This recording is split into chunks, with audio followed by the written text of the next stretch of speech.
Hello, welcome to this episode called Right Meditation.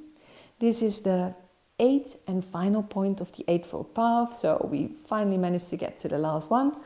And this one is all about right meditation. So before I tell you what right meditation is, I first want to share with you all the things that are called meditation and all the different things they mean. Because this one word meditation can mean a lot of things. So the first thing that is called meditation is also called like visualization.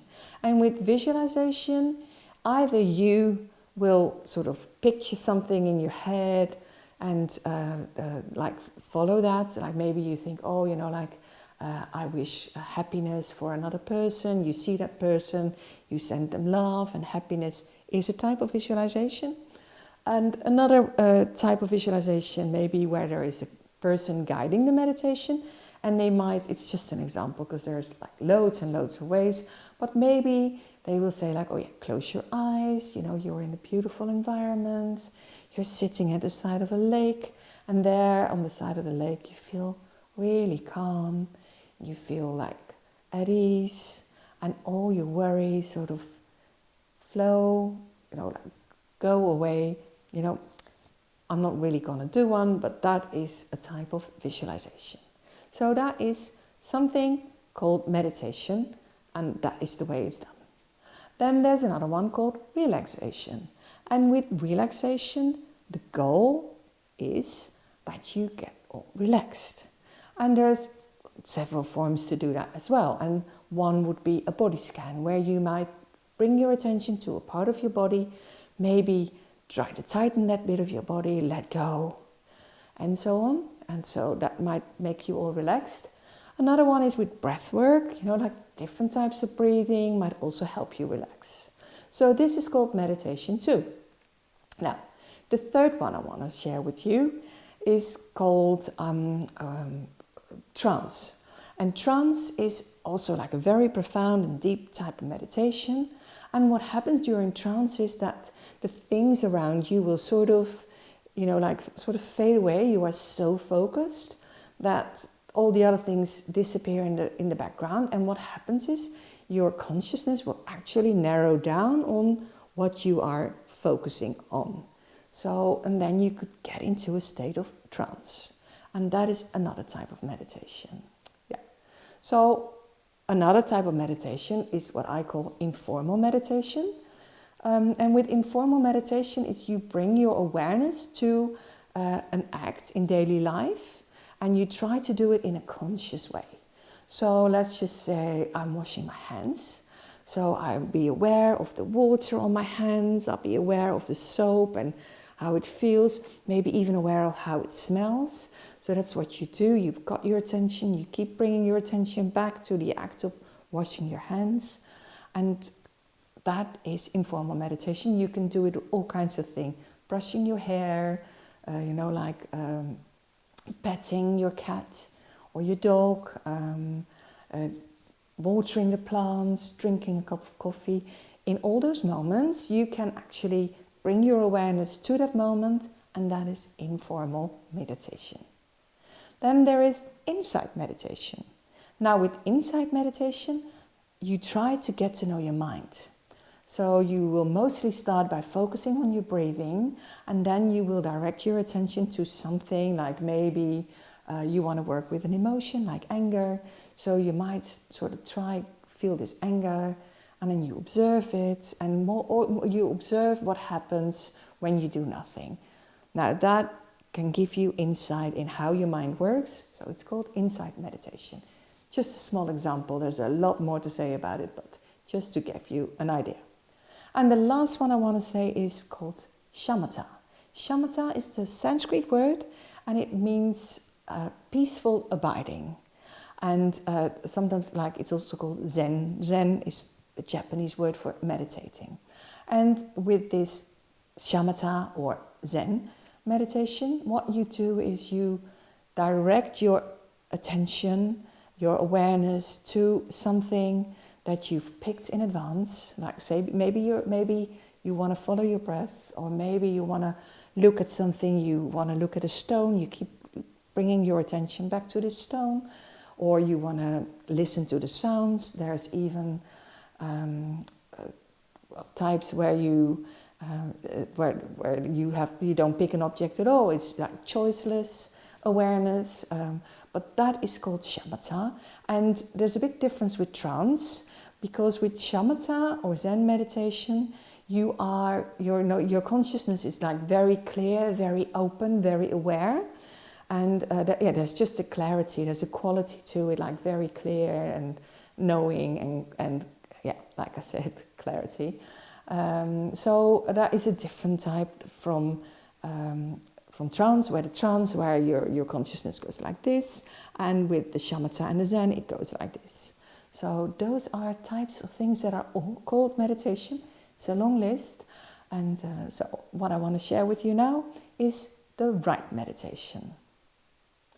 First of all, there is no such thing as right meditation, because that would suggest there's something like a wrong meditation, and that is definitely not the case. But still, right meditation is one of the points of the Eightfold Path, so I'll try to tell you what it means. I think it refers to insight meditation, where you work with your mind, getting to know your mind and seeing all the habitual patterns you fall into, and trying to see them and maybe trying to get rid of them or work with them. So that is what falls under right meditation. The other one is the shamatha, the peaceful abiding.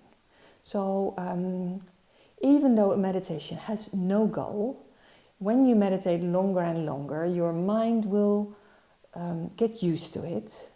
And so first of all, when you start meditating, there's this example where they say it's like a wild water river. It's like really wild, and the water's just rushing down and no stopping. And that is the way it is with a stream of thoughts in your mind. So that is quite often what you may notice when you start meditating. And actually, even if you meditate for a long time, your mind might still be really wild. When your mind is a bit more used to meditating, and that might really take quite a few years even, depending on how often you meditate. But so when your mind is a bit more used to it, the water will have like little waves. It will be wavy, but not very calm, but thoughts will come up quite regular, and your mind will still be a bit restless. Now, when you meditate more and more and more, you will come to a meditative state, like the peaceful abiding. And they make the comparison to a lake where there's no wind. It's just like the water's all flat, nothing happening there. It is not a state where there's no thoughts. But what it is that whatever comes up, you just don't do anything with it. And it is a very peaceful state of mind. And the best way to describe it would be, I would always say that it's when the observer comes together with what you observe. Now, this sounds very vague, I know, and it's like trying to give you the taste of a mango by describing it, but so I'm describing this meditative state. Like I said, it's like very calm.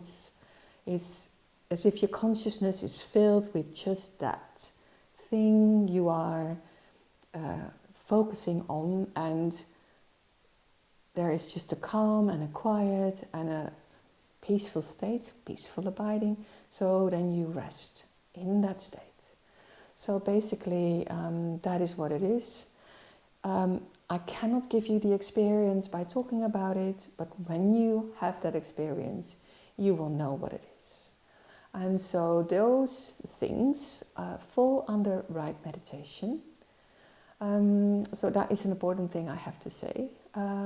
Another thing I want to say is that a lot of Buddhistic teachers will actually give the example of a bird with two wings. Most birds have two wings, but this is a special bird, because this bird has one wing, which is all about the theory of Buddhism. So the last couple of episodes, all the episodes up to now, we've been going into theory. I've been explaining things. Maybe you've been reading about it. Maybe you've been studying it. It's all the theory. So that is one side. So this, when you do a lot of studying and listening to it, this wing might get very strong. But when you want to fly, you will find that you sort of flutter. Because you're sort of fluttering maybe on the ground, maybe there's a little bit of lift off, but not fully. Because the other wing is practice, which we haven't done yet, but we will get there. So with practice, that's the meditation, the actual meditation, the insight meditation and the shamatha meditation. So when you do that a lot, that wing will also get very strong. It's possible to just meditate and leave the theory behind. That's also a possibility. Again, you will get one very strong wing, and if you try to fly, you will flutter, but there will not really be liftoff. So what they say, it's important to not just do the theory, but do the practice as well. And when you do the two, when you grow your theory wing strong and your practice wing strong, you can stretch them out and you will fly. So that is very important. Because of this, the next episode will be about meditation. I will give a guided meditation and give you some more points. And then, this is the first episode about practice. So I hope you'll join us. And that was all I have to say for today. And I want to thank you for watching, and hopefully till the next episode. See you then. Bye-bye.